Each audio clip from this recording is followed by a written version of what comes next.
கர்த்தரால் கையாளப்பட்ட கதாபாத்திரங்கள் கடந்த 39 வாரங்களாக 1 சாமுவேல் புத்தகத்திலிருந்து கதாபாத்திரங்களை படிப்பதற்கு கர்த்தர் உதவி செய்திருக்கிறார். சவுலுடைய வாழ்க்கையில ராஜாவாகிய சவுல் எவ்விதமாக ஆரம்பித்தார், எவ்விதமாக வழுவி போனார் என்பதை குறித்து படிக்க ஆரம்பித்தோம். தடம் மாறின தலைவன், அதான் அவருக்கு நம்ம கொடுத்திருக்கக்கூடிய தலைப்பு. நன்றாக ஆரம்பித்த சவுல் நாள் ஆக ஆக தடுமாற ஆரம்பிக்கிறார். அவருடைய தடுமாற்றங்களை உற்று கவனிப்போமானால் நம்ம வாழ்க்கையிலையும் கவனமாக வாழ்வதற்கு அது அதிக பிரயோஜனம் உள்ளதாக அமையும். சரி, கடந்த முறை நம்ம என்ன படிச்சோன்றதை ஜஸ்ட் பார்த்துட்டு உள்ள வரலாம்னு நினைக்கிறேன். நம்ம படிக்க போற பகுதி, ஏற்கனவே படித்த பகுதி, சாரி, 1 சாமுவேல் 15வது அதிகாரம். 1 சாமுவேல் 15வது அதிகாரத்தில் என்ன நடக்கிறது? கீழ்ப்படியாத சவுல், தேவன் கொடுத்த வாய்ப்புகளை தட்டி கழித்த சவுல், அவனுக்கு கடவுள் மறுபடியும் ஒரு வாய்ப்பு கொடுக்கிறார். என்ன வாய்ப்பு கொடுக்கிறார்? சவுலே, நான் உன்னை ராஜாவா தெரிந்து கொண்டேன், ஆனா உன்னுடைய வாழ்க்கை தடம் புரண்டு செல்கிறது. மறுபடியும் உனக்கு ஒரு வாய்ப்பு. என்ன வாய்ப்பு? இப்போதாவது நீ என்னுடைய வார்த்தைக்கு கீழ்ப்படிந்து என்னை கனம் பண்ணுவாயானால் நான் உன்னை கனம் பண்ணுவேன், உன்னுடைய வாழ்க்கையில நான் வைத்திருக்கக்கூடிய பெரிய திட்டங்களை நிறைவேற்றுவேன் சொல்லி கர்த்தர் சொல்லுகிறார். எவ்வளவு இரக்கமுள்ள கர்த்தர் இல்லையா? நம்ம வாழ்க்கையை கொஞ்சம் திரும்பி பார்க்கும் போது எத்தனை வாய்ப்புகளை கொடுத்திருக்கார் இல்லையா? இரக்கமும் மன உருக்கமும் நீடிய சாந்தமும் மிகுந்த கிருபையும் உள்ள தேவன். புலம்பல்ல வாசிக்கிறோம் இல்லையா? நாம் நிர்மூலமாகாதிருக்கிறது கர்த்தருடைய கிருபையே. இன்றைக்கு சாயங்காலம் இந்த கூட்டத்துல வந்து நாம் அமர்ந்திருப்பது, ஐக்கியப்படுவது, கர்த்தருடைய வார்த்தையை கேட்பது, இது எல்லாம் தேவன் நம் மீது வைத்த கிருபை. அதற்காக நாம் ஆண்டவருக்கு எவ்வளவு நன்றி செலுத்துறோம் இல்லையா? வாய்ப்புகளை சவுல் பயன்படுத்தினாரா இல்லையான்னு சொல்லி பார்க்கும்போது சவுல் வாய்ப்புகளை பயன்படுத்தவில்லை. கர்த்தர் கொடுத்த வாய்ப்புப்படி நீங்க பாத்தீங்கன்னா 15வது அதிகாரத்துல மறுபடியும் தேவனுக்கு கீழ்ப்படிவதற்கு, தேவன் ஒரு பெரிய வெற்றியை கொடுப்பதற்கு சவுல் அனுப்புறார். ஆனா சவுலுடைய வாழ்க்கையில கீழ்ப்படியாமை தொடர்கிறது. எவ்விதமாக தொடர்கிறது? முதலாவது, தேவனை சார்ந்து கொள்ளாத சவுல். தேவனை சார்ந்து கொள்ளாத சவுல். அதே மாதிரி தேவனுக்கு முழுமையாக கீழ்ப்படியாத சவுல். சவுலுடைய வாழ்க்கையில கீழ்ப்படிதல் இருந்துச்சு, ஆனா it was a partial obedience. ஒரு சில பகுதிகளில் கீழ்ப்படிந்து விட்டு ஒரு சில பகுதிகளில் கீழ்ப்படியல. அது அவரை வழுவி போவதற்கு வழி நடத்தியது. மூன்றாவது, சவுல் அமிதமாக தேவனுக்கு கீழ்ப்படியாம போனதால கர்த்தர் சவுலை குறித்து அதிக வேதனைப்பட்டார். நீங்க நம்முடைய வாழ்க்கையிலையும் ஆண்டவர் அவருக்கு கீழ்ப்படிறதுக்கு வாய்ப்பு கொடுக்கும் போது நாம் கீழ்ப்படிய தவறுவோமானால் அது அவருடைய உள்ளத்தை அதிகமாக துக்கப்படுத்தும். அது மாத்திரம் அல்ல, அவருடைய மென்டர், அவரை உருவாக்கக்கூடிய சாமுவேல், அவரும் மனம் நொந்து போகக்கூடிய அளவுக்கு சவுலுடைய கீழ்ப்படியாமை இருந்தது. சரி, அது மாத்திரம் இல்ல, தொடர்ந்து நீங்க பாத்தீங்கன்னா இந்த கீழ்ப்படியாமையின் மத்தியில கர்த்தர் எப்படியாவது சவுலை மறுபடியும் கொண்டு வந்துடலாம்னு சொல்லி யோசிக்கிறார். ஆனா சவுலை நீங்க பாத்தீங்கன்னா அதை பத்தி கண்டுகொள்ளவே இல்லை. அவர் தன்னை மைமைப்படுத்தினார். தனக்குன்னு சொல்லி ஒரு மானியம் கட்டி, ஒரு பெரிய ஸ்தூபியை கட்டி எல்லா இடத்துக்கும் போய் இது வரைக்கும் இந்த அமலேக்கியரை யாருமே முறியடித்ததே கிடையாது, நான் தான் முறியடிச்சேன்னு சொல்லி தன்னுடைய பெயர் பிரஸ்தாபத்தை மிகவும் முக்கியப்படுத்தக்கூடிய சவுல். எந்த ஸ்டேஜ்ல ஏதாவது ஒரு நிலைமையில நம்ம இருக்கிறோமான்றதை இன்னைக்கு ராத்திரி யோசித்து பார்ப்போம். கர்த்தர் நம்முடைய கீழ்ப்படியாமையின் மத்தியிலையும் பொறுமையா இருக்கிறார், நம்முடைய கீழ்ப்படியாமையின் மத்தியிலையும் வாய்ப்பு கொடுக்கிறார். ஆனால் தடம் புரண்டுவிடும். சவுலுடைய முடிவு நமக்கு அது எச்சரிப்பாக எழுதப்பட்டிருக்கிறது. தொடர்ந்து நம்ம படிக்கலாம். சவுலுடைய வீழ்ச்சிக்கு காரணம் என்ன? 15வது அதிகாரம் பகுதியை படிக்கும் போது ஒரு பாயிண்ட் பார்த்தோம், அதை பார்த்துட்டு தொடரலாம்னு நினைக்கிறேன். சிஸ்டர் தயவு செய்து 1 சாமுவேல் 14வது அதிகாரம் 52ஆம் வசனம் வாசிங்க. சவுல் இருந்த நாளெல்லாம் பெலிஸ்தரின் மேல் கடினமான யுத்தம் நடந்தது. சவுல் ஒரு பராக்கிரமசாலியாகிலும் ஒரு பலசாலியாகிலும் காணும்போது அவர்கள் எல்லாரையும் தன்னிடமாக சேர்த்துக் கொள்ளுவான். இந்த இடத்துல என்ன பார்க்கணும்? சவுலுடைய பிரச்சனை என்ன தெரியுமா?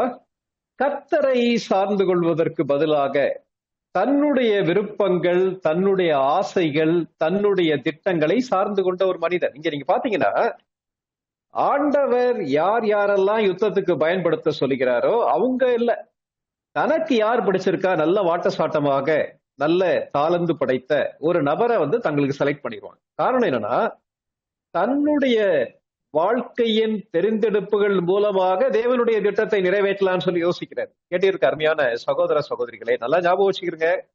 நம்முடைய வாழ்க்கையின் ஒவ்வொரு தெரிந்தெடுப்புகளும் மனித ஞானத்தின் அடிப்படையில் அல்ல, உலக முறையின் அடிப்படையில் அல்ல. அவ்விதமாக தெரிந்தெடுத்து நம்ம வாழுவோமானா தேவனுடைய சித்தத்தை நிறைவேற்ற முடியாது. இங்க நீங்க கேட்டிருக்க நீங்க யாராவும் இருக்கலாம், ஒரு ஸ்டூடெண்டா இருக்கலாம், ஒரு கிராஜுவேட்டா இருக்கலாம், அல்லது ஒரு இடத்துல பணிபுரியக்கூடியவங்களா இருக்கலாம், அல்லது ஒரு குடும்ப பெண்ணா இருக்கலாம், அல்லது பல்வேறு பொறுப்புல இருக்கக்கூடிய ஒரு ஆசிரியரா கூட இருக்கலாம். எந்த பொறுப்புல இருந்தாலும் சரி, ஆண்டவரை விட்டு தடம் புரளுவதற்கு காரணம் என்ன தெரியுமா? நம்ம எதை சார்ந்து கொள்கிறோம், யாரை சார்ந்து கொள்கிறோம் என்பது மிக மிக முக்கியமானது. வாழ்க்கையில அநேக நேரங்கள்ல நம்முடைய விருப்பங்கள், நம்முடைய தெரிந்தெடுப்புகள் தேவனுடைய திட்டத்தை நிறைவேற்றுவதற்கு தடையாகி விடுகிறது. இந்த இடத்துல சவுல் வலுவினதற்கு காரணம் தேவனை சாராத சவுல். நம்ம தொடர்ந்து என்ன செய்யலாம், படிக்கலாம். 1 சாமுவேல் 15வது அதிகாரத்துல சவுலுடைய வாழ்க்கையில தொடர்ந்து வீழ்ச்சி தொடர்கிறது. சிஸ்டர் 13ஆம் வசனத்துல இருந்து 15ஆம் வசனம் வரைக்கும் வாசிங்க. சாமுவேல் சவுலினிடத்தில் போனான். சவுல் அவனை நோக்கி, நீர் கர்த்தரால் ஆசீர்வதிக்கப்பட்டவர், கர்த்தருடைய வார்த்தையை நிறைவேற்றினேன் என்றான். அதற்கு சாமுவேல், அப்படியானால் என் காதுகளில் விழுகிற ஆடுகளின் சத்தமும் எனக்கு கேட்கிற மாடுகளின் சத்தமும் என்ன என்றான். அதற்கு சவுல், அமரேக்கியரிடத்திலிருந்து அவைகளை கொண்டு வந்தார்கள். ஜனங்கள் ஆடு மாடுகளில் நலமானவைகளை உம்முடைய தேவனாகிய கர்த்தருக்கு பலியிடும்படிக்கு தப்ப வைத்தார்கள், மற்றவைகளை முற்றிலும் அழித்து போட்டோம் என்றான். Thank you sister. என்ன நடக்குது? சவுல் நினைச்சாரு தான் செய்த காரியங்கள் யாருக்குமே தெரியாதுன்ட்டு. ஆனா கர்த்தர் எல்லாவற்றையும் அறிந்திருக்கிறார். சவுலுடைய நோக்கங்களை அறிந்திருக்கக்கூடிய கர்த்தர், சவுலுடைய செயல்களை அறிந்திருக்கக்கூடிய கர்த்தர். ஒருவேளை சவுல் யாருக்கு மறைச்சிடலாம், சாமுவேலுக்கு மறைச்சிடலாம், ஆனா கர்த்தருக்கு மறைக்க முடியாது. கர்த்தர் அதை சாமுவேலுக்கும் வெளிப்படுத்துகிறார். நீங்க பாத்தீங்கன்னா எப்படி ஆரம்பிக்கிறார் சொல்லி பாருங்களேன். 13ஆம் வசனத்துல கர்த்தரால் ஆசீர்வதிக்கப்பட்டவர் சொல்லி சொல்றார். ஆனா அவருடைய வாயிலிருந்து வரக்கூடிய ஒவ்வொரு வார்த்தைகளும் பொய்க்கு நேராக செல்கிறது. துணிகரமாக பொய் சொன்ன சவுல் துணிகரமா பொய் சொல்றார். ஏன் பொய் சொல்லுகிறார்? ஒரு பொய்யை மறைப்பதற்கு அநேக பெரிய பொய்களை சொல்லுகிறார் இந்த சவுல். அந்த வார்த்தையை நீங்க பாருங்களேன். கர்த்தரால் ஆசீர்வதிக்கப்பட்டவர்னு சொல்லி யார புகழ்றாரு? சாமுவேல் தீர்க்கதரிசியை புகழ்கிறார். அதே மாதிரி நான் கர்த்தரின் வார்த்தையை நிறைவேற்றினேன்னு சொல்லி சொல்றார். எவ்வளவு துணிகரம் இல்லையா? கர்த்தர் என்ன சொன்னார்? அமலேக்கியரை முழுவதுமாக அழித்து விடு, அமலேக்கியர் கிட்ட இருக்கக்கூடிய ஜனங்களையும் ஆடு மாடுகளையும் எல்லாவற்றையும் அழித்து விடுன்னு சொல்லி சொன்னார். சவுலுக்கு நல்லா தெரியும், அந்த ராஜாவை உயிரோட வச்சிருக்காரு, அங்க உள்ள கொடுமையான மிருகங்களை வைத்திருக்கிறார், நல்ல சிறப்பான மக்களை வச்சிருக்காரு. அதை எல்லாத்தையும் வச்சுக்கிட்டு என்ன தெரியுமா சொல்றாரு? நான் கர்த்தரை வார்த்தையை நிறைவேற்றினேன். எவ்வளவு தெரிந்து துணிந்து பொய் சொல்லக்கூடிய சவுல். சவுல் எதற்கு காரணம் என்ன? காரணம் என்னன்னு சொல்லி யோசித்தீங்கன்னா, நாள் ஆக ஆக கர்த்தருடைய வார்த்தைக்கு அல்லது உண்மைக்கு நம்ம கீழ்ப்படிய தவறும் போது உண்மைக்கும் பொய்க்கும் இடையே வித்தியாசம் இல்லாமல் போய்விடும். நமக்கு அந்த உண்மையையும் பொய்யையும் வேறு பிரித்து பார்க்க முடியாது.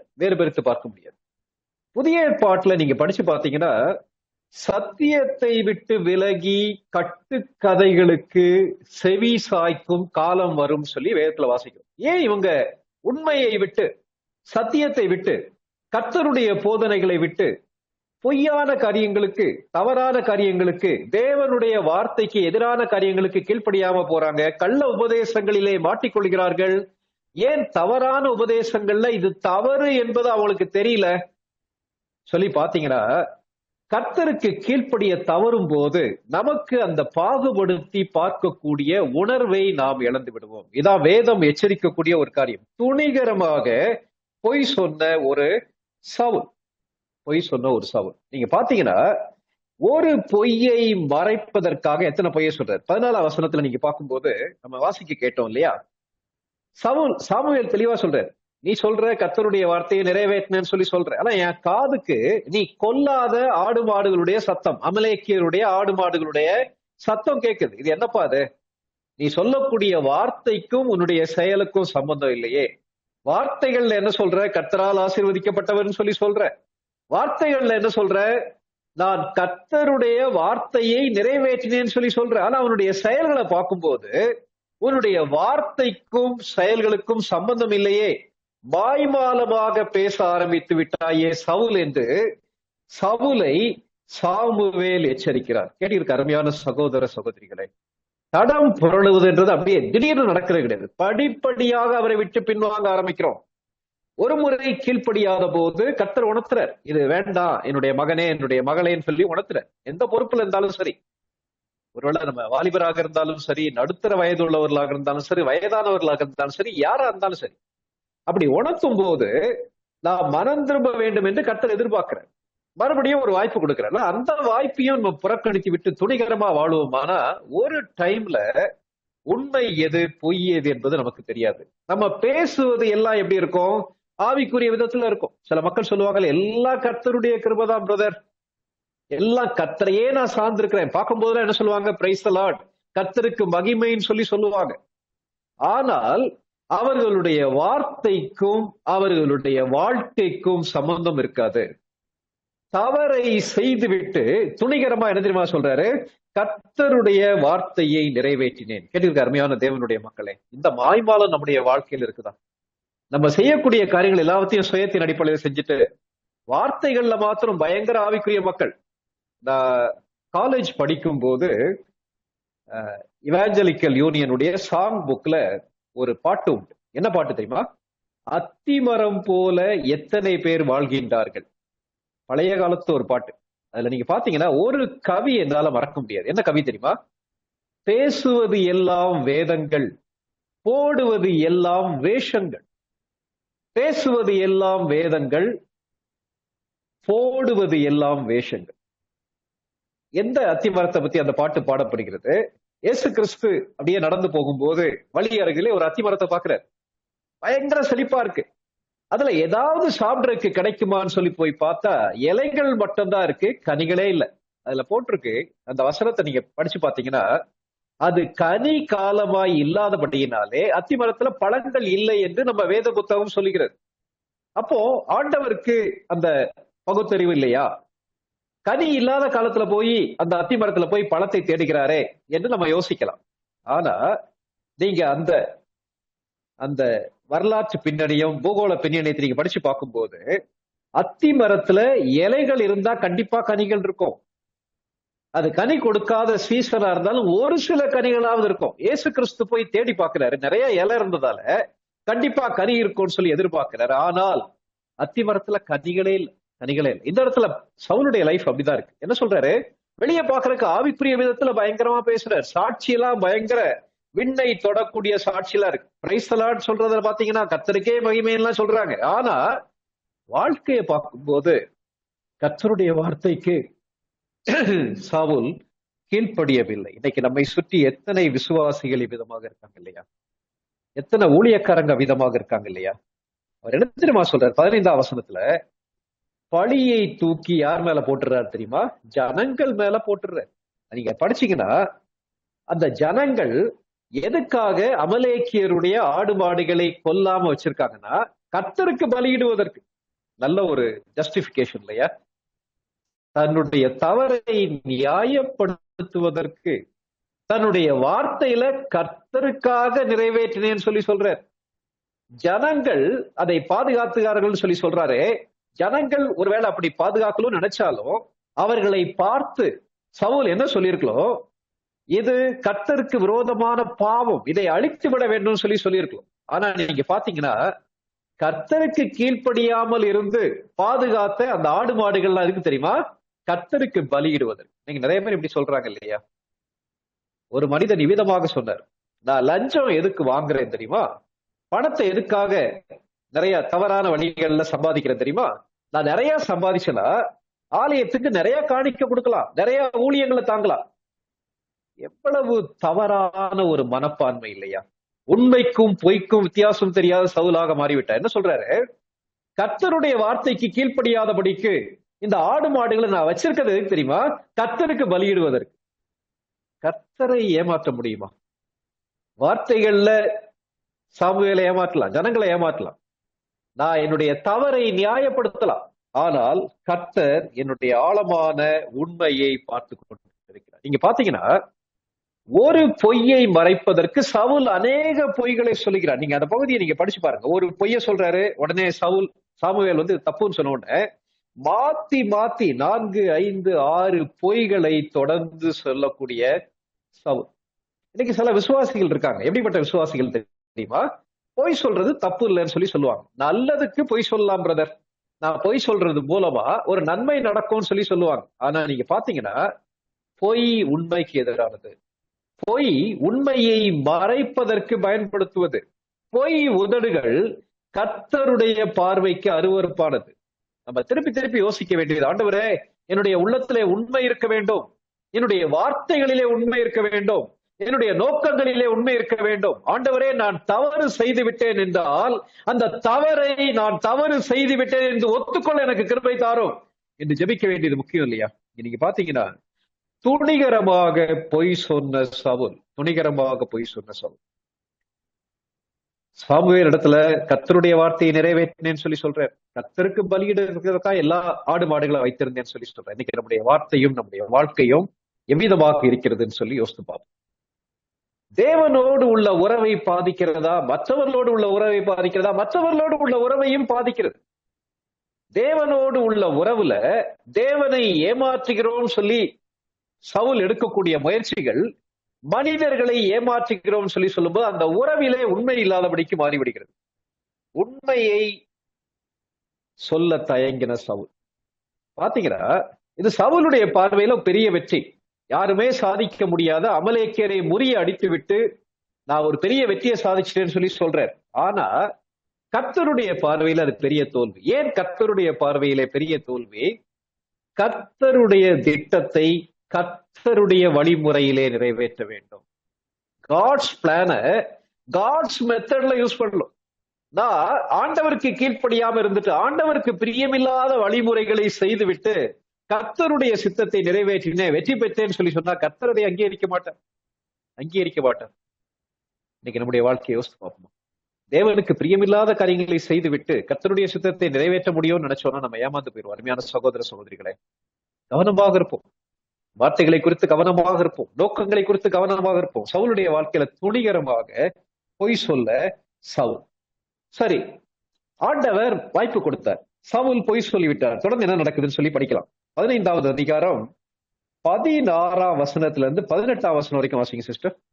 அப்பொழுது சாமுவேல், அந்த பேச்சை விடும், கர்த்தர் இந்த ராத்திரியிலே எனக்கு சொன்னதை உமக்கு அறிவிக்கிறேன் என்று சவுலோடே சொன்னான். அவன் சொல்லும் என்றான். அப்பொழுது சாமுவேல், நீர் உம்முடைய பார்வைக்கு சிறியவராய் இருந்த போது அல்லவோ இஸ்ரவேல் புத்திரங்களுக்கு தலைவரானீர். கர்த்தர் உம்மை இஸ்ரவேலின் மேல் ராஜாவாக அபிஷேகம் பண்ணுவித்தாரே. இப்போதும் கர்த்தர், நீ போய் அமலேக்கியராகிய அந்த பாவிகளை சங்கரித்து அவர்களை நிர்மூலமாக்கி தீருமட்டும் அவர்களோடு யுத்தம் பண்ணு என்று சொல்லி உம்மை அந்த வழியாய் அனுப்பினார். Okay, thank you sister. இந்த வசனங்கள்ல என்ன பார்க்கிறோம்? மறுபடியும் கர்த்தர் சவுலை எச்சரிக்கிறார். தேவனால் எச்சரிக்கப்பட்ட சவுல், துணிகரமாக பொய் சொன்ன சவுல் அப்படியே விட்டுறல. என்ன தெரியுமா சொல்றாரு?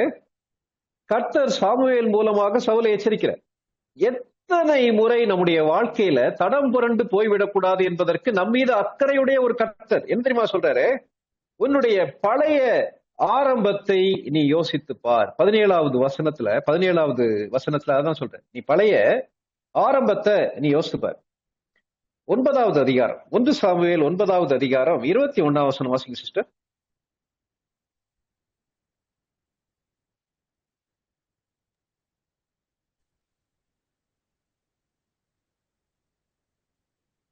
அப்பொழுது சவுல் பிரதியுத்தரமாக, நான் இஸ்ரவேல் கோத்திரங்களிலே சிறிதான பென்யமீன் கோத்திரத்தான் அல்லவா?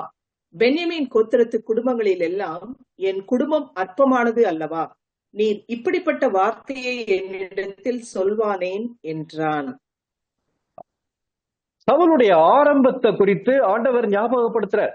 சவுலே, சாமுவேல் மூலமாக உன்னை ராஜாவா நான் அழைக்கும் போது நீ என்ன சொன்ன? என்னுடைய கோத்திரம் சிறிய கோத்திரம், சிறிய கோத்திரம். என்னுடைய வீடு எப்படிப்பட்ட வீடு? ரொம்ப சாதாரணமான ஒரு வீடு. அப்படி இருக்கும்போது ஆண்டவரே, நான் இந்த பொறுப்புக்கு, இந்த பதவிக்கு, இந்த தேவனுடைய திட்டத்தை நிறைவேற்றுவதற்கு தகுதியற்றவன் சொல்லி சொன்னிய சவுலே. ஆனால் இன்றைக்கு எல்லாவற்றையும் மறந்து விட்டாயே. உன்னுடைய ஆரம்பத்தை மறந்து விட்டாய். You have forgotten your humble beginning. Humble beginning. இஸ்ரவேல் மக்கள் செய்த தப்பு அதே தப்புதான். கர்த்தர் எந்த நிலைமையிலிருந்து எந்த நிலைமைக்கு தன்னை கொண்டு வந்தார் என்பதை இஸ்ரவேல் ஜனங்கள் மறந்து விட்டார்கள். இந்த இடத்துல சவுல் மறந்துட்டார்.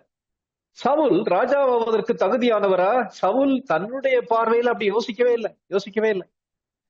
சாமுவேல் ஒருவேளை அவருடைய வாட்டசாட்டமா உயரமா இருக்கிறத பார்க்கும்போது யோசிக்கிறார். மற்றபடி சவுல் எதுக்காக வந்தார் தெரியுமா? கழுதையை தேடி போக வந்தார்.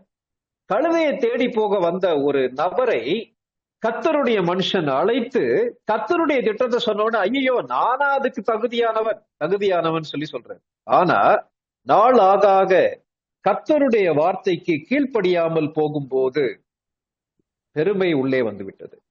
தன்னுடைய துவக்கத்தை மறந்து விட்டார் சவுல். கடந்த முறை வேதாராய்ச்சி படிக்கும் போது முடிவுல ஒரு அக்கா கேட்டாங்க இல்லையா, சவுலுடைய ஆரம்பம் அருமையானது, ஆனா சவுலுடைய முடிவு பரிதாபமானது. நம்முடைய வாழ்க்கையில அருமையான தேவனுடைய மக்களே, ஆரம்பத்துல கர்த்தர் நம்மை ரட்சித்த போது, கர்த்தர் நம்மை அழைத்த போது, கர்த்தர் நம்மை உருவாக்கி பயன்படுத்தும் போது தாழ்மையை குறித்து கவனமாக இருக்க வேண்டும். நான் தான் எல்லாவற்றையும் செய்வதற்கு சால சிறந்தவள்ன்ற பெருமை நமக்குள்ள வந்து விடுவோமானா தவறை துணிகரமாக செய்துவிட்டு நம்முடைய ஆரம்பத்தை மறந்து விடுவோம். இன்னைக்கு நம்முடைய வாழ்க்கையை கொஞ்சம் யோசித்து பார்க்கலாமா? எவ்வளவு பரிதாபமான நிலைமையிலிருந்து நம்மை கர்த்தர் கொண்டு வந்தார் இல்லையா? சவுல் தன்னுடைய வாழ்க்கையில, புதிய ஏற்பாட்டின் பவுல் வாழ்க்கையில எப்பவுமே மறக்கலையே. நான் கர்த்தருக்கு எதிராக இருந்தேன், கர்த்தருக்கு விரோதமாக நான் வாழ்ந்தேன், ஆனால் கர்த்தர் கிருபையாக என்னை ரட்சித்தார். ஐயா, எதற்காக ரட்சித்தார்? உன்னதமான இந்த ஊழியத்துக்குன்னு சொல்லி ரட்சித்தார். ஆகவே பாவிகளிலே பிரதான பாவி நான். ஆண்டவரே, உடைய ஊழியத்தை செய்வதற்கு என்ன தகுதி இருக்குது ஆண்டவரேன்னு சொல்லி சவுல் கடைசி வரை தாழ்மையோடு செயல்பட்டதற்கு காரணம் தன்னுடைய ஆரம்பத்தை, தன்னுடைய துவக்கத்தை மறக்கவில்லை. இன்னைக்கு நம்முடைய வாழ்க்கை எப்படி இருக்குன்னு சொல்லி யோசித்து பார்ப்போம். கர்த்தருடைய பார்வைக்கு பொல்லாப்பை செய்தார் சவுல். காரணம், தன்னுடைய துவக்கத்தை மறந்து விட்டார். கர்த்தர் எல்லாத்தையும் எச்சரிக்கிறார். தேவனால் எச்சரிக்கப்பட்ட சவுல். இன்னைக்கு தேவன் நம்ம கிட்ட பேசுறாரா? சில மனிதர்களை பார்க்கும்போது, சில மனிதர்கிட்ட பேசும்போது, என்னுடைய மகனே, என்னுடைய மகளே, உன்னை நம்பி எங்கேயோ இருந்த உன்னை எடுத்து இங்க நான் வச்சிருக்கிறேனே, ஆனா என்னுடைய எதிர்பார்ப்புகளை நிறைவேற்ற நீ தவறிவிட்டாயே. இன்னைக்கு இந்த இடத்துல உன்னை வைத்திருப்பதற்கு காரணம், நீ எனக்கு கீழ்ப்படிவாய், என்னை மைமைப்படுத்துவாய், உன் மூலமாக என்னுடைய உன்னதமான திட்டங்கள் நிறைவேறும்னு சொல்லி எதிர்பார்த்தவன் நாங்க வச்சிருக்கேன். ஆனா நீ எனக்கு கீழ்ப்படியாதபடிக்கு நீ கடந்து வந்த பாதையெல்லாம் மறந்துட்டு தேவனுடைய திட்டத்தை நிறைவேற்றேன்னு சொல்லி பொய் சொல்றியேன்னு சொல்லி கேட்கிறாரா? கவனமாக இருப்போம். தேவன் சவுலின் மீது வைத்த அன்பினாலே மறுபடியும் எச்சரிக்கிறார். சில நேரங்கள்ல மனிதர்களாகிய நமக்கும் கர்த்தருக்கு எவ்வளவு பெரிய வித்தியாசம் இல்லையா? மனிதர்களாகிய நம்ம என்ன செய்வோம்னா 2 தடவை சொல்லி பார்ப்போம், 3 தடவை சொல்லி பார்ப்போம், 4 தடவை சொல்லி பார்ப்போம். அது பேர் என்ன செஞ்சிருவோம்? பெற்றோர்கள் சில நேரத்துல சொல்லுவாங்கல்ல, உன்னை நான் கை கழுவிட்டேன், என் பையன் கேடு கெட்டு தொலைஞ்சாலும் பரவாயில்லன்னு சொல்லி சொல்லக்கூடிய பெற்றோர் இருக்காங்க இல்லையா? நம்ம கூட சில நேரத்துல போய் தொலைறாங்க, இவங்களை ஒண்ணுமே செய்ய முடியாது, மாற்றவே முடியாதுன்ற முடிவுக்கு வந்துருவோம் இல்லையா?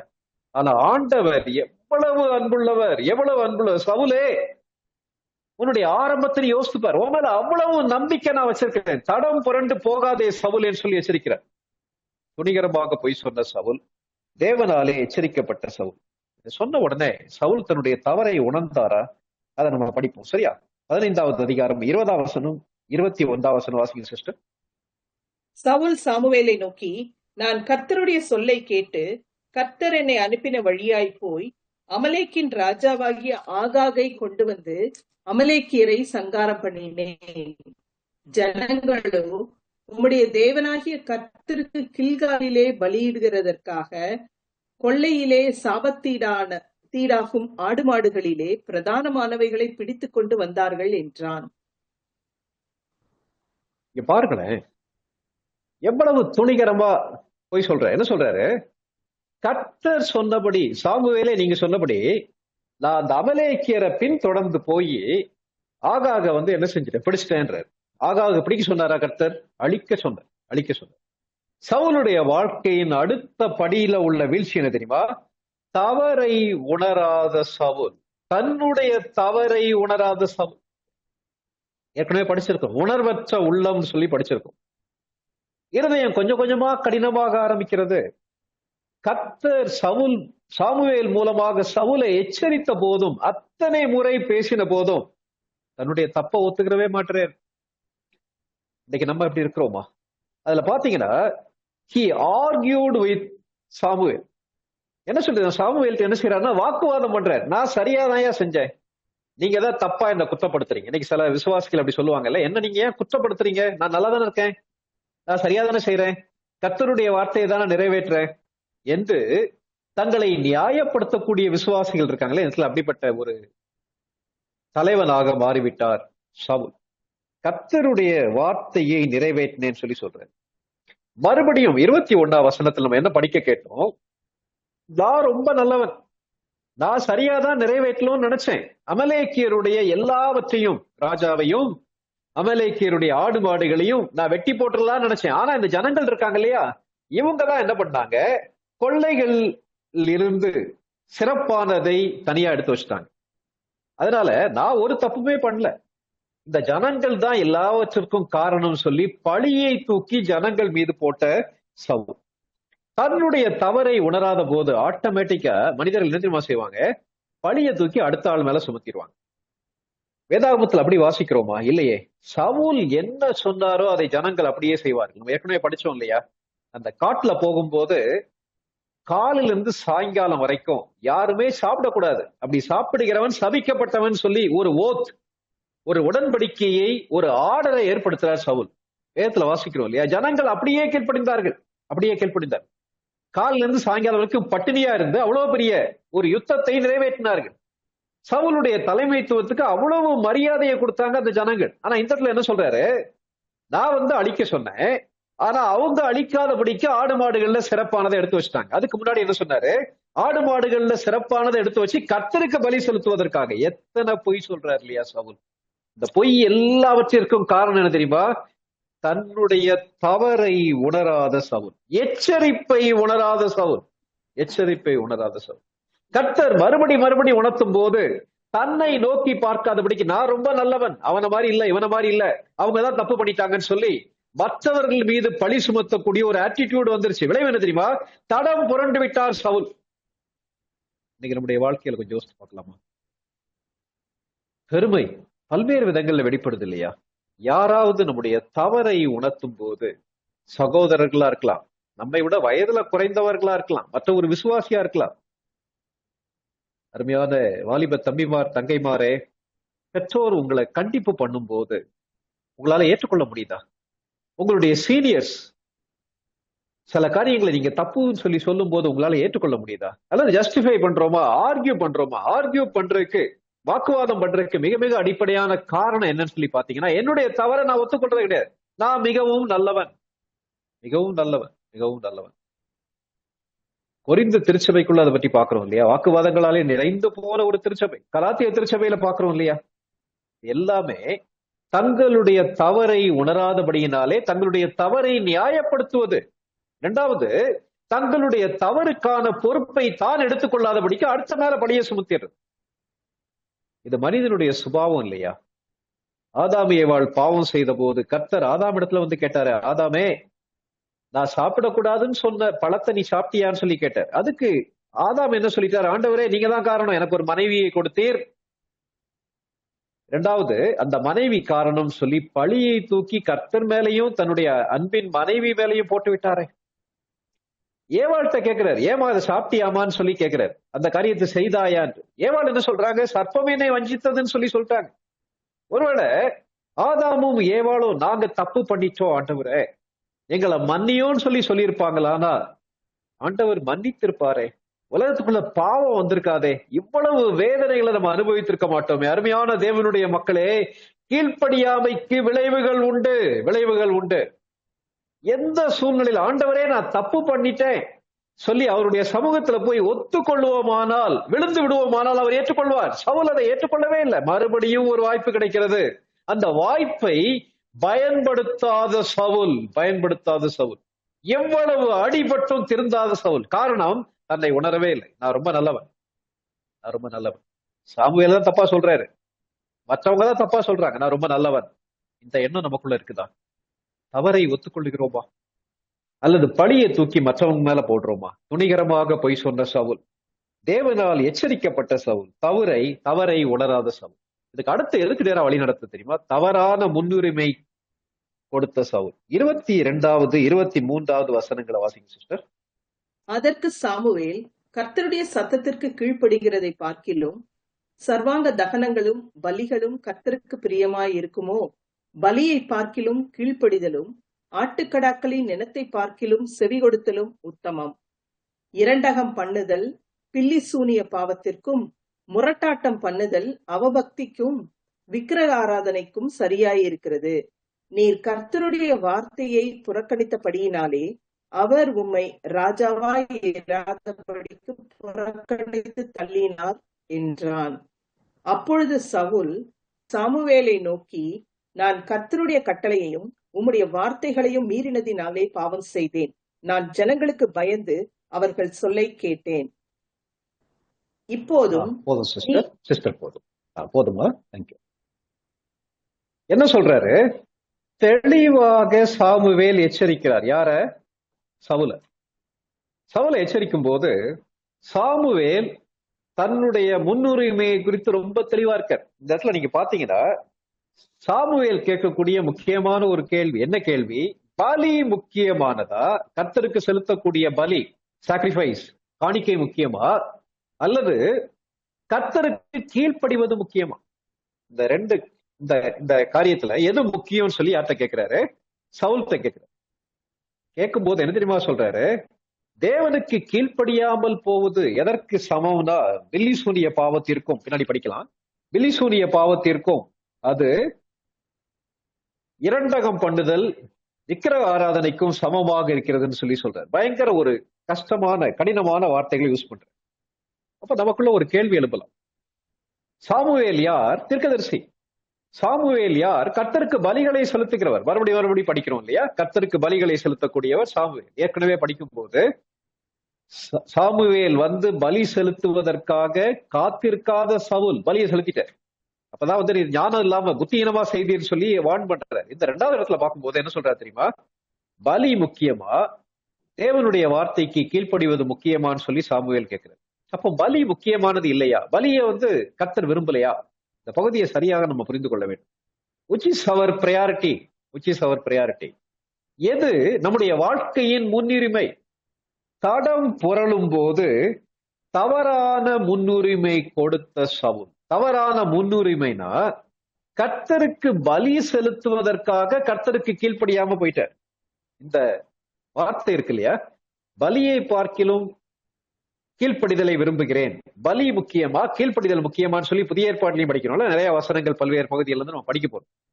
இந்த வசனங்கள் நிறைய நியூமரஸ் பேசேஜஸ் இருக்கு, அதிகமான எண்ணிக்கை உள்ள பகுதிகள் இருக்கு. இயேசு கிறிஸ்து பேசும்போது கூட சொல்றாரு, பலியே இல்ல இரக்கத்தையே விரும்புகிறேன்னு சொல்லி சொல்றாரு இல்லையா? தகன பலிகள் எனக்கு பிரியமானதல்லன்னு சொல்லி கர்த்தர் சொல்லுகிறார்.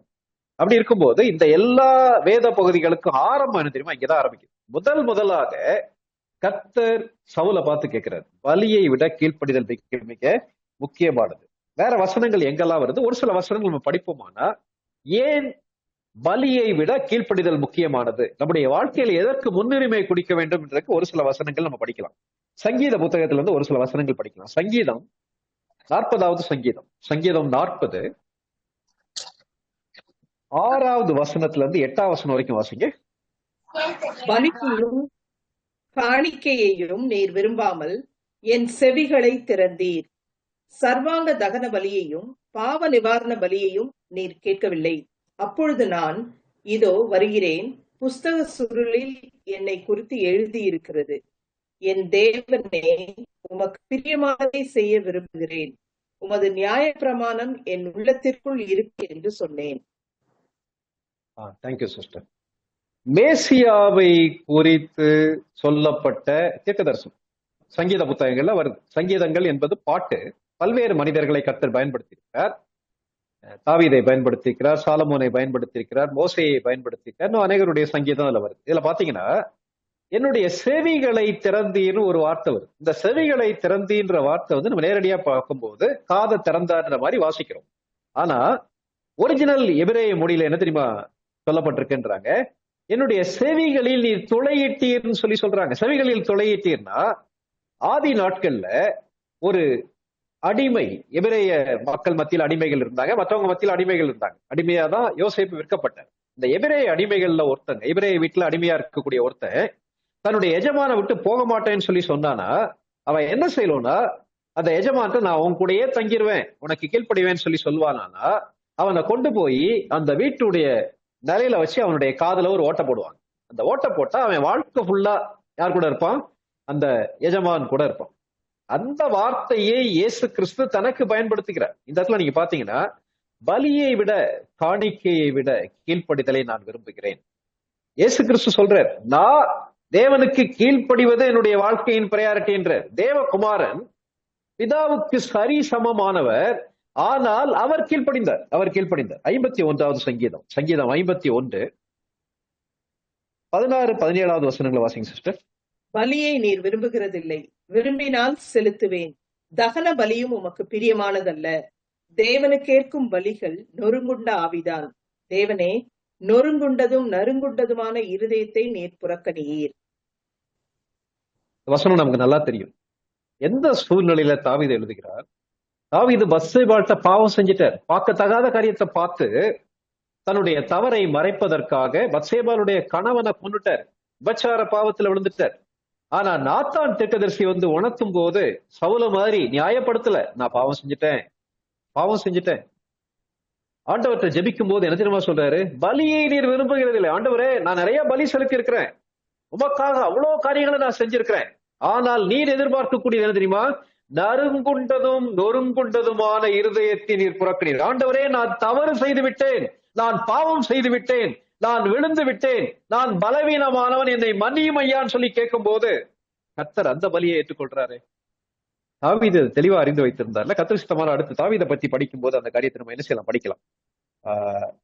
சிஸ்டர், நீங்க ஏசாயா 1வது அதிகாரத்தை எடுத்துக்கிறங்க. நான் நீதிமொழிகள்ல ஒரு வசனம் வாசிச்சுட்டு அங்க வரேன். நீதிமொழிகள் 21:3 நான் வாசிக்கிறேன். நீதிமொழிகள் 21வது சிஸ்டர் வாசிக்கிறீங்களா? வாசிங்க. பலியிடுவதை பார்க்கிலும் நீதியும் நியாயமும் செய்வதே கர்த்தருக்கு பிரியம். இது யாருடைய வார்த்தை? சாலமோனுடைய வார்த்தை. சாலமோன் எவ்வளவு பலி கொடுத்தார் இல்லையா? கர்த்தருடைய ஆலயத்துல அந்த ஆலய பிரதிஷ்டை அன்னைக்கு நீங்க பாத்தீங்கன்னா எவ்வளவு ஆடு மாடுகளை பலியாக செலுத்தினார். அவர் கெட்டின தேவாலயம் எப்படிப்பட்ட தேவாலயம்? உள்ள ஃபுல்லா தங்கத்தாலே செய்யப்பட்டது. தேவாலயத்தின் பனிமூட்டுகள், தேவாலயத்தில் உள்ள பாத்திரங்கள், எல்லா பொருட்களும் தங்கத்துல இருந்துச்சு. ஆனா என்ன தெரியுமா சொல்றாரு? ஆண்டவரே, நான் நிறைய பலி செலுத்துவதை காட்டிலும் காணிக்கை கொடுப்பதை பார்க்கிலும் நீதியும் நியாயமும் செய்வதே உமக்கு பிரியம். கேட்டீங்க அருமையான தேவனுடைய மக்களே, மறக்க வேண்டாம். வாழ்க்கையில நீதியும் நியாயமும் செய்வதுதான் கர்த்தருக்கு பிரியமே தவிர, நாம் ஆண்டவருக்காக கொடுக்கக்கூடிய காணிக்கை, அவருக்காக செய்யக்கூடிய ஊழியம், அவருக்கு செலுத்தக்கூடிய பலிகள், ஸ்தோத்திர பலிகளா இருந்தாலும் சரி, எந்த பலிகளா இருந்தாலும் சரி, அவர் விரும்புகிறது இல்லை. சிஸ்டர், நீங்க ஏசாயா 1வது அதிகாரம் 11வது வசனத்துல இருந்து 17வது வசனம் வரைக்கும் வாசிக்குமா? உங்கள் பலிகளின் திரள் என்னென்னத்துக்கு என்று கர்த்தர் சொல்லுகிறார். ஆட்டுக்கடாக்களின் தகன பலிகளும் கொழுத்த மிருகங்களின் நினமும் எனக்கு அரோசியமாய் இருக்கிறது. காளைகள், ஆட்டுக்குட்டிகள், கடாக்களுடைய இரத்தத்தின் மேல் எனக்கு பிரியமில்லை. நீங்கள் என் சந்நிதியில் வரும்போது என் பிரகாரங்களை இப்படி மிதிக்க வேண்டும் என்று உங்களிடத்தில் கேட்டது யார்? இனி வீண் காணிக்கைகளை கொண்டு வர வேண்டாம். தூபம் காட்டுதல் எனக்கு அருவருப்பாய் இருக்கிறது. நீங்கள் அக்கிரமத்தோடே ஆசரிக்கிற மாத பிறப்பையும் ஓய்வு நாளையும் சபை கூட்டத்தையும் நான் இனி சகிக்க மாட்டேன். உங்கள் மாத பிறப்புகளையும் உங்கள் பண்டிகைகளையும் என் ஆத்துமா வெறுக்கிறது. அவைகள் எனக்கு வருத்தமாய் இருக்கிறது. அவைகளை சுமந்து இளைத்து போனேன். நீங்கள் உங்கள் கைகளை விரித்தாலும் என் கண்களை உங்களை விட்டு மறைக்கிறேன். நீங்கள் மிகுதியாய் ஜெபம் பண்ணினாலும் கேளேன். உங்கள் கைகள் இரத்தத்தினால் நிறைந்திருக்கிறது. உங்களை கழுவி சுத்திகரியுங்கள். உங்கள் கிரியைகளின் பொல்லாப்பை என் கண்களுக்கு மறைவாக அகற்றிவிட்டு தீமை செய்தலை விட்டு ஓயுங்கள். நன்மை செய்ய படியுங்கள். நியாயத்தை தேடுங்கள். ஒடுக்கப்பட்டவனை ஆதரித்து திக்கற்ற பிள்ளையின் நியாயத்தையும் விதவையின் வழக்கையும் விசாரியுங்கள். Thank you sister. எவ்வளவு வேதனையோடு இஸ்ரவேல் ஜனங்களை பார்த்து கர்த்தர் சொல்றாரு இல்லையா? என்ன சொல்றாரு? மாத பிறப்புகள் என்னுடைய பார்வைக்கு நீங்க கொண்டாடுறது அருவருப்பா இருக்கு. உங்களுடைய பண்டிகைகள் அருவருப்பா இருக்கு. உங்களுடைய பலிகள் என்னுடைய இருதயத்தை வேதனைப்படுத்துகிறது. இன்னைக்கு அநேக விசுவாசிகள் விதமாக இருக்காங்க இல்லையா? ஆலயத்துக்கு ஒழுங்கா போயிருவாங்க, நல்லது. ஆலயத்துக்கு போவது நல்லது. ஆவிக்குரிய ஐக்கியங்கள்ல பங்கு பெறுவது நல்லது. தசமபாகம் கொடுப்பது நல்லது. காணிக்கை கொடுப்பது நல்லது. கர்த்தருக்காக ஓடி ஆடி அநேக காரியங்களை செய்வதெல்லாம் நல்லது. ஆனா இவன் எல்லாவற்றையும் கர்த்தர் அங்கீகரிப்பாரா? நம்முடைய முன்னுரிமை என்ன தெரியுமா? கர்த்தர் சொன்னதை செய்ய வேண்டுமே. இந்த வசனங்களை நீங்க நேரம் எடுத்து வாசித்து பாருங்க. ஆண்டவர் எவ்வளவு வேதனையோடு இஸ்ரவேல் ஜனங்களை பார்த்து சொல்றாரு, இஸ்ரவேல் ஜனங்களே, நாங்க உங்ககிட்ட இதை கேட்டேன். நான் உங்ககிட்ட கேட்கறது என்ன தெரியுமா? என்னுடைய கீழ்ப்படிதலை நான் கேட்கிறேன். கீழ்ப்படிதல் இல்லாதபடிக்கு, நம்முடைய வாழ்க்கையில தேவனுக்கு பிரியமாக வாழாதபடிக்கு என்னுடைய ஜெபம், என்னுடைய காணிக்கை, என்னுடைய பலிகள், தேவனுக்காக நான் செய்யக்கூடிய எல்லா காரியங்களையும் தேவன் அங்கீகரிக்க மாட்டார். அதான் ஆண்டவர் வேதனையோடு அங்க சொல்றாரு. இன்னும் ஒரு சில வசனங்கள் நம்ம வாசிக்கலாம். எரேமியா 7வது அதிகாரம், எரேமியா 7வது அதிகாரம் 21 23 வரைக்கும் வாசிங்க.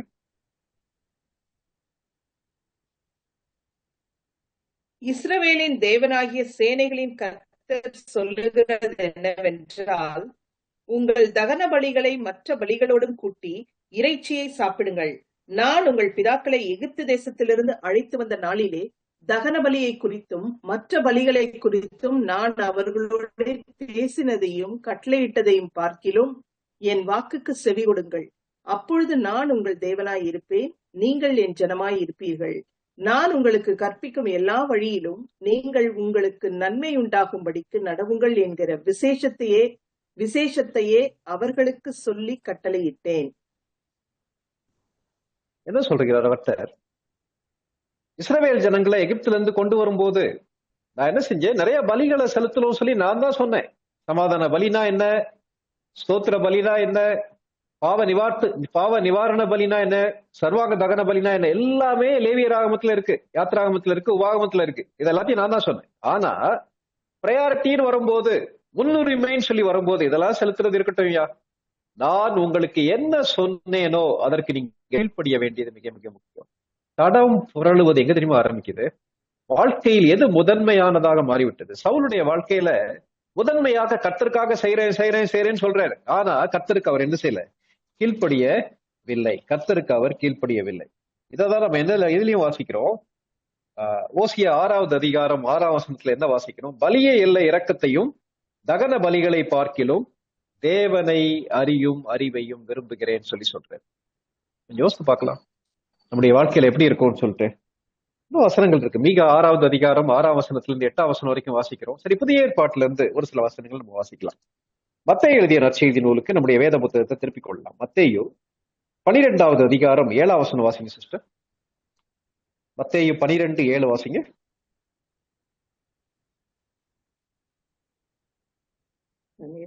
பலியை அல்ல இரக்கத்தையே விரும்புகிறேன் என்பதன் கருத்து இன்னதென்று அறிந்தீர்களானால் குற்றமில்லாதவர்களை நீங்கள் குற்றப்படுத்த மாட்டீர்கள். இது யாருடைய வார்த்தை? இயேசு கிறிஸ்துடைய வார்த்தை. அந்த பகுதியை நீங்க படிச்சு பாருங்க. வேதபாரகர் பரிசேயருடைய பிரச்சனை என்ன தெரியுமா? வேதபாரகர் பரிசேயர் சடங்காச்சாரமா அநேக காரியங்களை செஞ்சாங்க. தசமபாகம் கொடுத்தாங்க, ஓய்வு நாளை கொண்டாடினாங்க, அதே காரியத்தை இந்த காரியத்தை எல்லாத்தையும் செஞ்சேன்றாங்க. ஆனா அவங்களுடைய வாழ்க்கையில அன்பு இல்ல, இரக்கம் இல்ல, நீதி இல்ல, நியாயம் இல்ல. அதனால கர்த்தர் சொல்றாரு, ஏன் இப்படி இருக்கீங்கன்னு சொல்லி சொல்றேன். பலியை அல்ல இரக்கத்தையே விரும்புகிறேன் என்பதின் கருத்து இன்னதென்று கற்றுக்கொள்ளுங்கள். சவுலே, உன்னுடைய முன்னுரிமைகள் மாறிவிட்டது. அததான் யாரு சாமுவேல் எச்சரிக்கிறார். மார்க் 12வது அதிகாரம், மார்க் 12வது அதிகாரம் 33ஆம் வசனம் வாசிங்க. மார்க் 12:33. முழு இருதயத்தோடும் முழு மனதோடும் முழு ஆத்துமாவோடும் முழு பலத்தோடும் அவரிடத்தில் அன்பு கூறுகிறதும் தன்னிடத்தில் அன்பு கூறுகிறது போல் பிறனிடத்திலும் அன்பு கூறுகிறதுமே சர்வாங்க தகனம் முதலிய பலிகளை பார்க்கிலும் முக்கியமாய் இருக்கிறது என்றான். எவ்வளவு தெளிவா ஆண்டவர் சொல்லிட்டார் இல்லையா? என்ன வாசிக்கிறோம்? முழு இருதயத்தோடும் முழு ஆத்மாவோடும் முழு மனதோடும் முழு பலத்தோடும் அவரை நேசிக்க வேண்டும். என்னை போல மற்றவர்களை நேசிக்க வேண்டும். தேவனிடத்தில் அன்பு, சக மனிதனிடத்துல அன்பு, இந்த ரெண்டும் இருக்கும்போது எல்லா தகன பலிகளை விட அது முக்கியமானதுன்னு சொல்லி நேரத்துல வாசிக்கிறோம். நீங்க நம்ம வாழ்க்கையில் இருக்குதா? ஏற்கனவே படிச்சிருக்கோம்ல, அவரை நேசிக்கிறோம்னு சொல்லி சொல்லுவோமானா யோவான் 14:15 நீங்கள் என்னிடத்தில் அன்பா இருந்தால் என்னுடைய கற்பனைகளை கை கொள்ளுங்கள் சொல்லி சொன்னார். அவருக்கு கீழ்ப்படியாதபடிக்கு அவரை நேசிக்கிறேன்னு சொல்லி நம்ம சொல்லவே முடியாது. இன்னைக்கு நம்முடைய வாழ்க்கையின் பிரையாரிட்டி என்ன? அருமையான சகோதர சகோதரிகளே, நான் ஆண்டவருக்காக ஓடி ஆடி அநேக காரியங்களை செய்யறேன்னு நம்ம சொல்லலாம். ஆண்டவருக்காக என்னுடைய குடும்பத்தையே தியாகம் செஞ்சு ஊழியம் செய்யறேன்னு சொல்லி சொல்லலாம். டைம் எல்லாம் ஒதுக்கி ஊழியம் செய்யறேன்னு சொல்லி சொல்லலாம். அதெல்லாம் ஒருத்தர் கேட்க மாட்டார், மறந்துடாங்க. நான் உனக்கு சொன்னது நீ செய்தாயா இல்லையா? ஏன் எல்லாமே சடங்காச்சாரமாக மாறிவிட்டது? பலி தேவனுக்கு செலுத்துவதற்கு சடங்காச்சாரமான ஒரு காரியம், தேவனுக்கும் மனிதனுக்கும் இடையே உள்ள அந்த டிரான்சாக்சனை வெளிப்படுத்தக்கூடிய ஒரு காரியம். ஆனா கீழ்ப்படியாதபடிக்கு பலி செலுத்தும் போது அந்த பலி கர்த்தருடைய பார்வையிலே அங்கீகரிக்கப்படாது.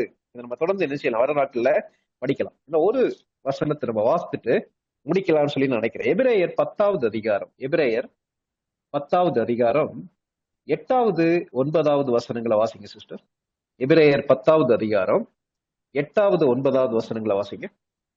நியாயப்பிரமாணத்தின்படி செலுத்தப்பட்டு வருகிற பலிகளை குறித்து மேற்சொல்லியபடி பலியையும் காணிக்கையையும் சர்வாங்க தகன பலிகளையும் பாவ நிவாரண பலிகளையும் நீர் விரும்பவில்லை, அவைகள் உமக்கு பிரியமானதல்ல என்று சொன்ன பின்பு தேவனே உம்முடைய சித்தத்தின்படி செய்ய இதோ வருகிறேன் என்று சொன்னார். இரண்டாவதை நிலைநிறுத்துவதற்கு முதலாவதை நீக்கி போடுகிறார். பாருங்களேன், உங்களுக்கு பழைய ஏற்பாட்டுல உள்ள பலிகள், பழைய ஏற்பாட்டுல உள்ள ஆசாரியத்துவம் இதெல்லாம் சந்தேகம் இருக்குமானா நீங்க எபிரேய புத்தகத்தை வாசிங்க. எபிரேய புத்தகத்துல தெளிவா பழைய ஏற்பாட்டின் எழலான காரியங்கள் புதிய ஏற்பாட்டுல இயேசு கிறிஸ்து மூலமாக எவ்விதமாக நிறைவேறுகிறதுன்னு சொல்லி எழுதுறேன். அந்த பலிகளை ஒப்பிட்டு சொல்லும் போது புதிய ஏற்பாடு முரண்படவில்லை. எபிரேய புத்தகத்தை ஒருவேளை பவுல் எழுதியிருக்கலான்றாங்க, நமக்கு ஷுவரா தெரியல. அதுல என்ன சொல்றாரு? இரண்டாவது காரியத்தை நிலைநிறுத்தும்படி முதலாவது காரியத்தை நீக்கி போடுகிறார். இரண்டாவது காரியம் என்ன? நம்ம ஏற்கனவே அந்த வாசிக்க கேட்டோம் இல்லையா? சங்கீதம் 40ஆம் சங்கீதத்துல வாசித்தோம் இல்லையா? அந்த சங்கீதத்தின் தீர்க்க தரிசனத்தை எடுத்து அப்படியே சொல்றாரு. சங்கீதத்தின் தீர்க்க தரிசனம் என்ன? இதோ நான் வருகிறேன், என்னுடைய சித்தத்தை நிறைவேற்ற வருகிறேன், என்னுடைய செவியை திறந்தீர், நீ தகன பலிகளை விரும்புகிறீர்களே, உமக்கு கீழ்ப்படிகளை விரும்புகிறீர். அதனால யார் என்னுடைய காரியமாக போவான்னு சொல்லி சொல்லும் போது இயேசு கிறிஸ்து தானே முன்வந்து பிதாவுடைய சித்தத்தை நிறைவேற்றுவதற்காக தேவனுடைய ரூபமாயிருந்தும் தேவனுக்கு சமமாயிருப்பதை கொள்ளையாடின பொருளாய் எண்ணாமல் மரண பரியந்தம் கீழ்ப்படிந்தார். பலியை விட கீழ்ப்படிதல் முக்கியமானது. அதுதான் அதுல வாசிக்கிறோம். இரண்டாவது காரியத்தை நிலைநிறுத்துவதற்காக முதலாவது காரியத்தை நீக்கி போடுகிறார்.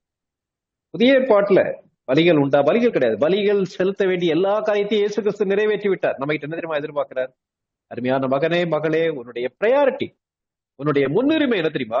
எனக்கு நீ கீழ்ப்படிய வேண்டும், எனக்கு பிரியமாக நீ வாழ வேண்டும், என்னுடைய இருதயத்தை சந்தோஷப்படுத்த வேண்டும், என்னுடைய சித்தத்தை நிறைவேற்ற வேண்டும்.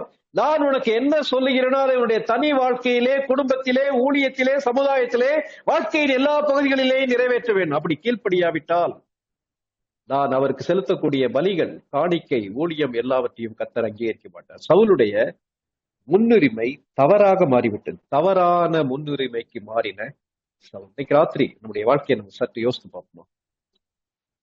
தேவன் வாய்ப்பு கொடுக்கும் போது அந்த வாய்ப்பை பயன்படுத்துகிறோம். எத்தனை வாய்ப்பு கொடுக்கிறார்ல. சவுலே, உனக்கு அழகான திட்டம் வச்சிருக்கேன், அந்த திட்டத்தை நிறைவேற்றுவதற்கு நீ விலகி போயிடாதப்பா, தடம் புரண்டு சென்று விடாதே, உன்னை நேசிக்கிறேன், உன்னை கொண்டு வர்றதுக்காக சாமுவேல் மூலமாக அத்தனை காரியங்களை சொல்லுகிறேன்னு சொல்லி சொல்றாரு. ஆனா சவுல் அந்த வாய்ப்பை பயன்படுத்தவில்லையே. இந்த மரம் இந்த ஒரு வருஷமும் இருக்கட்டும் சொல்லி தோட்டக்காரன் பரிந்து பேசினாரே, அவ்விதமாக சவுலுக்கு ஒரு வாய்ப்பு கிடைக்குது. ஆனா அந்த வாய்ப்பை பயன்படுத்தாததற்கு தொடர்ந்து காரணம் துணிகரமாக பொய் சொன்ன சவுல், தேவனால் எச்சரிக்கப்பட்ட சவுல், ஆனால் தன்னுடைய தவறை உணராதபடிக்கு மற்றவர்கள் மீது பழி சுமத்தின சவுல். விளைவு என்ன தெரியுமா? தவறான முன்னுரிமை கொடுத்த சவுல். தேவனுக்கு கீழ்ப்படிவதை விட தேவனுக்கு பலி செலுத்துவது முக்கியம், சடங்காச்சாரமான காரியங்கள் முக்கியம் என்று சொல்லக்கூடிய நம்ம எப்படி இருக்கோன்றதை யோசித்து பார்ப்போம். ஆண்டவரே, உம்முடைய அமர்ந்த மெல்லிய சத்தத்தை கேட்டு கீழ்ப்படிந்து விட எனக்கு கிருபை தாருன்னு சொல்லி ஜோம் பண்ணுவோமா? எல்லாருடைய வாழ்க்கையிலையும் போராட்டம் உண்டு. சங்கீதக்காரன் ஜோம் பண்ணார் இல்லையா? நறுங்குண்டதும் நொறுங்குண்டதுமான இருதயத்தை நீர் புறக்கடிய. ஆண்டவரே, இருதயம் கடினப்பட்டுறக்கூடாது ஆண்டவரே. நீங்க மெதுவா பேசும்போது சின்ன காரியமா இருந்தாலும் பெரிய காரியமா இருந்தாலும் நான் கீழ்ப்படிந்து விட எனக்கு கிருபை தாருன்னு சொல்லி ஜோம் பண்ணுவோமா? அப்படி கீழ்ப்படியாவிட்டால் தடம் புரண்டு விடுவோம், தேவனுடைய சித்தத்தை விட்டு விலகி விடுவோம், தேவனுடைய உன்னத திட்டங்களை இழந்து விடுவோம். மறக்க வேண்டாம். தரையிலை தாழ்த்தி ஜெபிப்போமா? பரிசுத்த ஆவியானவர் இன்னைக்கு ராத்திரி எந்தெந்த பகுதிகளை உணர்த்துகிறார் அதெல்லாம் அவருக்கு ஒப்பு கொடுப்போமா? கர்த்தர் கேட்டாரே, பலியா காணிக்கையா, பலியா கீழ்ப்படிதலா? பலி எனக்கு தேவையில்லை, காணிக்க தேவையில்லை, உன்னுடைய பண்டிகை தேவையில்லை, உன்னுடைய ஆசரிப்புகள் தேவையில்லை, சடங்காச்சாரங்கள் தேவையில்லை, எனக்கு கீழ்ப்படிதல் முக்கியம். சவுலே, உமாவது கீழ்ப்படிவாயா? ஆண்டவரே, சவுலுடைய வாழ்க்கையில வாய்ப்பு கொடுத்த அதே கர்த்தர் எங்களுக்கும் எத்தனையோ வாய்ப்புகளை கொடுக்கிறேன். நாங்களும் துணிகரமாக பாவம் செய்யாதபடிக்கு நீர் எங்களை விலக்கி காத்து கொள்ளும் ஆண்டவரே. துணிகரமாக பொய் சொல்லாதபடிக்கு, பழியை தூக்கி மற்றவர்கள் மீது போட்டு விடாதபடிக்கு, எங்களுடைய தவறுகளை நியாயப்படுத்தாதபடிக்கு, உம்முடைய சமூகத்துல நான் பாவி என்பதை ஒத்துக்கொண்டு மனம் திரும்புவதற்கு எங்கள் ஒவ்வொருவருக்கும் நீர் கிருபை தாரும் ஆண்டவரே. எல்லாவற்றையும் கர்த்தருக்காக செய்தேன்னு சொல்லி பொய் சொல்லாதபடிக்கு நீர் எங்களை காத்துக்கொள்ள வேண்டும் என்று ஜெபிக்கிறோம். ஆண்டவரே, எங்களுடைய வாழ்க்கையின் முன்னுரிமையில எப்பொழுதும் உம்மை பிரியப்படுத்த, எப்பொழுதும் உமக்கு கீழ்ப்படிய, எப்பொழுதும் உமக்கு பயத்தோடும் நடுக்கத்தோடும் உம்மை தொழுது கொள்ள எங்களுக்கு கிருபை தாரும் ஆண்டவரே. எங்களுடைய வாழ்க்கையில மாய்மாலம் வந்து விடாதபடிக்கு, நாங்கள் செய்யக்கூடிய காரியத்துக்கும் நாங்கள் சொல்லக்கூடிய காரியத்துக்கும் ஒரு பெரிய இடைவெளி வந்து விடாதபடிக்கு எங்களை காத்துக்கொள்ளும். நாங்கள் ஒவ்வொருவரும் எங்களுக்கு கொடுத்த வாய்ப்பை பயன்படுத்தி கொள்ள கிருபை தாரும் ஆண்டவரே. எங்களுடைய வாழ்க்கையின் கடைசி மூச்சு வரை சவுலை போல தடம் புரண்டு விடாதபடிக்கு நீர் எங்களை கிருபையாக காத்து கொள்ளும் ஆண்டவரே. வலுவாதபடி எங்களை காக்கிறவர் நாங்கள் வேதத்துல வாசிக்கிறோமே. நம்முடைய பரிசுத்த சன்னிதானத்திலே மாசற்றவர்களாய் நிறுத்த வல்லவர் சொல்லி வாசிக்கிறோமே. ஆண்டவரே, நீர் எங்களை காத்துக்கொள்ளும், கடைசி வரை காத்துக்கொள்ளும், நீர் மகிமைப்படும் ஆண்டவரே. இந்த டீப் பைபிள் ஸ்டடி ஐக்கியத்துல பங்கு பெறுகிற சகோதர சகோதரிகள் ஒவ்வொருவரையும் நீங்க ஆசீர்வதியும். தொடர்ந்து நாங்கள் என்ன கற்றுக்கொள்கிறோமோ அது எங்களுடைய வாழ்க்கையாக மாறிவிட கிருபை தாரும், நீர் மகிமைப்படும். இயேசுவின் நாமத்தில் வேண்டிக் கொள்கிறோம் பரமபிதாவே. ஆமென். ஆமென். ஆமென். தேங்க்யூ ராஜபலன். தேங்க்யூ தம்பி. பிரைஸ் தி லார்ட் தம்பி. Praise the Lord.